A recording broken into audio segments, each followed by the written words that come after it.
नमस्कार, 10 बजे रात पूरे दिन के बाद में स्वागत है आप सभी का। आप देख रहे हैं ABC24। मैं हूं आपके साथ श्रवण तंबोले। ड्रोन वर्राटू अभियान के तहत दंतेवाड़ा पुलिस को एक बड़ी सफलता मिली। एसपी गौरव राय के समक्ष 35 नक्सलियों ने सरेंडर कर दिया। सरेंडर करने वालों में 3 इनामी नक्सली भी शामिल है। तीनों नक्सलियों पर 1-1 लाख का इनाम घोषित है। सभी नक्सली अलग अलग इलाकों में सक्रिय थे। नक्सल संगठन में रहते हुए ये सभी अलग अलग काम करते थे। ये नक्सली बंद के दौरान सड़क खोदने, पॉम्पलेट लगाने जैसे काम करते थे। जिला पुलिस दंतेवाड़ा के समक्ष 35 माओवादियों ने समर्पण किया, जिसमें से 3 1-1 लाख के इनामी माओवादी भी हैं। ये जो माओवादी हैं ये भैरमगढ़, मलंगीर और कटे कल्याण एरिया के कमेटी में सक्रिय थे और नक्सली बंद, रोड काटना, विरोध करना, पेड़ काटना, बैनर पोस्टर लगाना और ऐसे अन्य जैसी घटनाओं में शामिल थे। छत्तीसगढ़ कांग्रेस दफ्तर में स्थानीय नेताओं की बदसलूकी से नाराज राष्ट्रीय प्रवक्ता राधिका खेड़ा ने पार्टी से इस्तीफा दे दिया। उन्होंने सोशल मीडिया पर अपना इस्तीफा पोस्ट करते हुए कांग्रेस नेतृत्व पर जमकर निशाना साधा। राधिका खेड़ा का रायपुर में कांग्रेस मुख्यालय में स्थानीय नेताओं से विवाद हुआ था। अटकलें हैं कि राधिका बीजेपी ज्वाइन कर सकती हैं। इस विवाद में अब तक क्या हुआ है, देखिए इस रिपोर्ट में। ये वही राधिका खेड़ा है जो 22 सालों से कांग्रेस पार्टी के साथ खड़ी रही। छात्र राजनीति से ही कांग्रेस की विचारधारा के साथ जिन्होंने पार्टी के लिए हर मोर्चा पर कदम ताल किया, रविवार को कांग्रेस को अब ये अलविदा कह चुकी हैं। कांग्रेस अध्यक्ष मल्लिकार्जुन खड़गे को भेजे अपने इस्तीफे में उन्होंने पार्टी की नीति और नियत पर सवाल खड़े कर दिए। खास बात यह है कि राधिका ने भी पार्टी को अलविदा कहने वाले बाकी कांग्रेस प्रवक्ताओं की तरह ही कांग्रेस को राम विरोधी साबित करने की कोशिश की। राधिका ने कहा कि वो अयोध्या में राम मंदिर में श्री राम लला के दर्शन से खुद को रोक नहीं पाई और इसके बाद ही पार्टी के भीतर हर स्तर पर उन्हें निशाने पर लिया जाने लगा। राधिका ने कहा कि वो लड़की हैं और लड़ सकती हैं और अब भी वो वही कर रही हैं। आदिकाल से लेकर आज तक ये सत्य है, कटु सत्य है कि जब जब किसी ने धर्म का साथ दिया है तो उसका विरोध हुआ है। चाहे हिरण्यकश्यप जी हो, चाहे रावण से लेकर कंस तक, ये सब उदाहरण है कि किस तरीके से जब जब धर्म का साथ दिया जाता है तो उन लोगों का विरोध किया जाता है। श्री अयोध्या धाम, राम लल्ला की जन्मभूमि, हम सब हिंदुओं के लिए बहुत ही पवित्र स्थली है और मैं वहाँ दर्शन करने से अपने आप को रोक नहीं पाई। लेकिन वहाँ जाने का विरोध इस कदर मुझे सहना पड़ेगा, मैंने अपने जीवन में कभी नहीं सोचा था। मेरे साथ छत्तीसगढ़ प्रदेश कांग्रेस कार्यालय में अभद्रता हुई, मुझे वहाँ पे धक्का मुक्की करी गई, कमरे में बंद कर दिया गया, लेकिन मेरे साथ न्याय नहीं हुआ। मैं चीख चीख कर गुहार करती रही, छोटे से लेकर सबसे बड़े शीर्ष नेतृत्व तक गुहार करती रही, लेकिन मुझे न्याय नहीं मिला। पार्टी अध्यक्ष खड़गे के नाम लिखे पत्र में राधिका ने पार्टी के भीतर भेदभाव के भी आरोप लगाए हैं। मैं अभी इसी बात पे कायम रहना चाहूँगी क्योंकि एक बहुत ही संवेदनशील मुद्दा है और मैं बहुत परेशान हूँ, बहुत दुखी हूँ, बहुत ही अंदर से, और मेरे को इस बात को बोलने में और बहुत पीड़ा से इस समय गुजर रही हूँ क्योंकि एक बहुत भारी मन से मैं इस्तीफा दे रही हूँ। आज 22 साल मैंने जहाँ दिए हैं, जिस विचारधारा के लिए मैं लगातार लड़ी हूँ, न्याय के लिए और लोगों की न्याय के लिए बात करती हूँ। हमारी पार्टी बात करती है महिला न्याय के लिए, किसान न्याय के लिए, युवा न्याय के लिए, श्रमिक न्याय के लिए, और जब खुद के घर में अन्याय होता है और उस पर चुप्पी साध लेते, क्योंकि सिर्फ इसीलिए क्योंकि हम राम जी के दर्शन करके आए और न्याय देने से हमें इनकार कर दिया जाता है, तो इस समय ये बहुत ही गहरी चिंतन की बात है। अब एक बार जान लीजिए कि आखिर राधिका खेड़ा के इस बखेड़े की पूरी इनसाइड स्टोरी क्या है। दरअसल 30 अप्रैल को राधिका खेड़ा राजीव भवन में नेताओं से चर्चा कर रही थी। पीसीसी संचार प्रमुख सुशील आनंद शुक्ला ने इस पर आपत्ति जताई। राधिका खेड़ा के प्लानिंग करने पर नेताओं को फटकार तक लगाई, जिसके बाद प्रदेश कांग्रेस नेताओं और राधिका खेड़ा के बीच जमकर बहस हुई। 1 मई को राधिका खेड़ा ने ट्वीट कर अपमान पर दुख जताया। भाजपा नेताओं ने कांग्रेस की रीति नीति पर सवाल उठाए। मामला सुलझाने के लिए 3 मई को राजीव भवन में छत्तीसगढ़ कांग्रेस के प्रदेश अध्यक्ष ने राधिका खेड़ा से 3 घंटे तक घटना के बारे में पूछताछ की, लेकिन सुलह की कोशिश नाकाम रही और 5 मई को राधिका खेड़ा ने कांग्रेस से इस्तीफा दे दिया। खेड़ा का पूरा बखेड़ा जिस राजीव भवन में शुरू हुआ था, आज फिर हम वहां पहुंचे जहां इस पूरे विवाद के मुख्य किरदार छत्तीसगढ़ के संचार प्रमुख सुशील आनंद शुक्ला मौजूद थे। और इस मामले पर जब हमने बात करने की कोशिश की तो उन्होंने क्या कुछ कहा, सुनिए और देखिए। सुशील आनंद जी, मेरी बात आपसे बात नहीं कर रहा हूँ। सुशील आनंद जी से बात करो। देखिए यही व्यवहार कर रहे थे राधिका खेड़ा जी से, यही उदाहरण जो है आप प्रस्तुत कर दिया है उन्होंने। सुशील आनंद शुक्ला जी, आपने क्या राधिका खेड़ा का अपमान किया? उसमें वो साफ तौर पर लिख रहे हैं कि मेरा अपमान हुआ है। मैंने उनका कोई अपमान नहीं किया, वो मेरी छोटी बहन के समान थी, हमेशा मैंने उनका सम्मान किया था।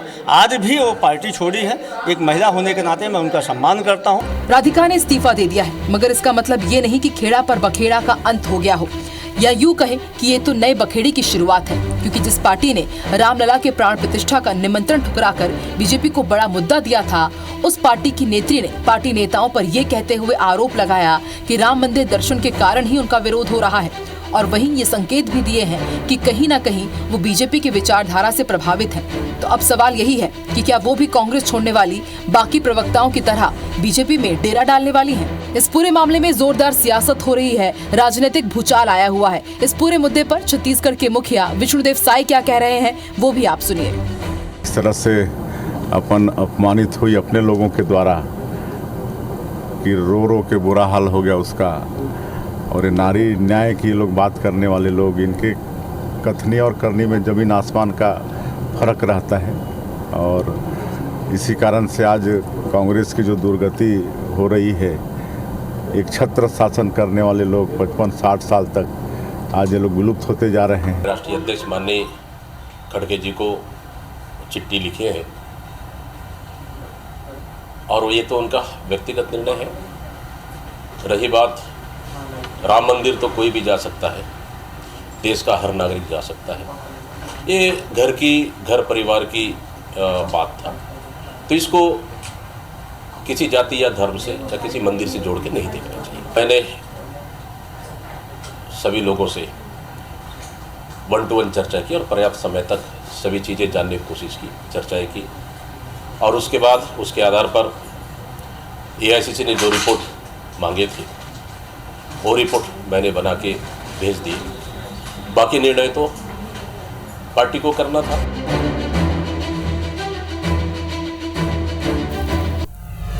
इंदौर से बड़ी खबर, जहां बीजेपी आलाकमान ने औचक बैठक बुलाई है। इंदौर के सभी बीजेपी विधायकों और मंत्रियों को बुलाया गया है। बीजेपी दफ्तर में जारी है कोर कमेटी की महत्वपूर्ण बैठक। मंत्री कैलाश विजयवर्गीय, मंत्री तुलसी सिलावट समेत सभी 9 विधायक मौजूद रहेंगे। वीडियो कॉन्फ्रेंसिंग से यह बैठक हो रही है। चौथे चरण में मालवा निमाड़ की 8 लोकसभा सीटों पर मतदान होना है। इंदौर भाजपा नगर अध्यक्ष समेत संगठन के सभी पदाधिकारी भी शामिल हैं। तो इंदौर से यह बड़ी खबर, बीजेपी आलाकमान ने औचक बैठक बुलाई है। इंदौर के सभी बीजेपी विधायक और मंत्रियों को बुलाया गया है। बीजेपी दफ्तर में कोर कमेटी की महत्वपूर्ण बैठक जारी है। मंत्री कैलाश विजयवर्गीय, मंत्री तुलसी सिलावट समेत सभी 9 विधायक मौजूद रहेंगे। रवि हेमराज सिसोदिया हमारे संवाददाता फोन लाइन पे जुड़। रवि, क्या अपडेट, क्या जानकारी इस पूरी खबर पर? देखिए, सबसे बड़ी बात यह है कि अभी फिलहाल चूंकि आखिरी चरण में इंदौर के सभी जो 8 लोकसभा सीटें हैं उन पर बैठक होना, उन पर मतदान होना है। तीसरे चरण के मतदान 7 तारीख को होना है, और 13 मई को आखिरी चरण में इंदौर संभाग के और ये मालवा निमाड़ की जो 8 लोकसभा सीटें हैं इन पर मतदान होना है। लेकिन सबसे महत्वपूर्ण है कि जितने भी बड़े नेता हैं, चाहे उसमें कैबिनेट मंत्री तुलसी सिलावट की बात कर लें, इंदौर के जितने 9 विधानसभा के 9 विधायक हैं वो पहुंचे हुए हैं, संगठन मंत्री पहुंचे हैं, और इस क्लस्टर के जो प्रभारी हैं मध्य प्रदेश के उप मुख्यमंत्री जगदीश देवड़ा वे पहुंचे हुए हैं। और ये हाई प्रोफाइल बैठक जो है ये की जा रही है, और सीधे दिल्ली आलाकमान ने इस बैठक को बुलाया है। तो संभवतः इसमें इंदौर में, शहर में, चूंकि अगर बात की जाए तो जिस तरीके से कांग्रेस का जो प्रत्याशी है वो बीजेपी में शामिल हो गया था, और उसके बाद से ही इंदौर शहर में एक जो सबसे बड़ी बात सामने आ रही है कि इंदौर शहर में नोटा का रिकॉर्ड बन सकता है, उसको लेकर कैसे इस डैमेज को कैसे कंट्रोल किया जाए, इस पर सबसे बड़ा एक विचार हो रहा है। अक्षय कांति बम को अगर लाया गया है तो आम पब्लिक का फीडबैक जो है वो अलग अलग माध्यमों से जो आला कमान है उन तक पहुंच रहा है, और कहीं ना कहीं उसमें एक नाराजगी भी सामने को देखने मिल रही है। और यही कारण है कि एक बड़ी बैठक जो है इंदौर बीजेपी कार्यालय में की जा रही है। और अभी फिलहाल सारे बड़े पदाधिकारी जो है पहुंचे हुए हैं इंदौर विधानसभा के पूरे जो 9 विधायक है वो पहुंचे हुए हैं, कैबिनेट मंत्री तुलसी सिलावट, कैबिनेट मंत्री कैलाश विजयवर्गीय सहित तमाम नेता मौजूद हैं। और सबसे बड़ी बात, मध्य प्रदेश की जो डिप्टी सीएम और जो इस क्लस्टर के प्रभारी हैं जगदीश देवड़ा, वो भी इस बैठक में मौजूद हैं। चलिए आप नजर बना के रखिएगा, अपडेट दर्शकों तक पहुंचाएंगे। फिलहाल के लिए शुक्रिया इस पूरी जानकारी के लिए।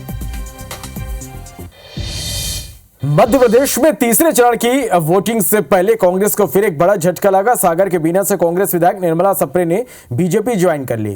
राहतगढ़ में सीएम डॉक्टर मोहन यादव ने निर्मला सप्रे को सदस्यता दिलाई। बताया जा रहा है कि निर्मला सप्रे को बीजेपी में लाने की पटकथा मंत्री गोविंद राजपूत द्वारा लिखी गई। IBC 24 से खास बातचीत करते हुए निर्मला सप्रे ने कहा कि कांग्रेस के बड़े नेताओं के महिला विरोधी बयानों से आहत होकर उन्होंने पार्टी छोड़ी है।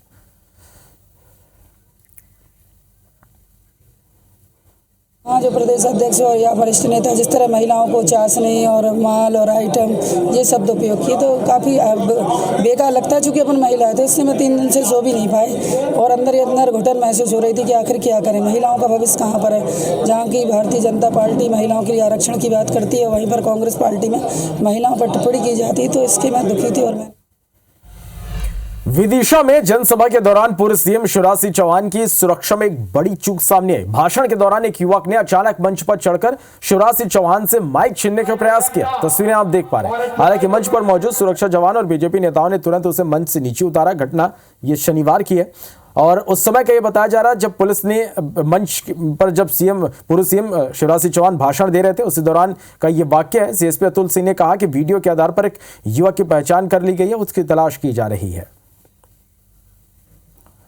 नहीं, एक वीडियो हम लोगों के संज्ञान में आया है, हम उसकी तस्दीक कर रहे हैं और वो संज्ञान ले लिया गया। उसमें क्या उसकी वास्तविकता है उसी हिसाब से निर्णय लिया जाएगा। सर कुछ नाम कुछ खुलासा हो पाया है क्या? नहीं, अभी हम लोग नाम बताने की स्थिति में नहीं है। हम लोग इसको अनुसंधान कर रहे हैं, जाँच रहे हैं।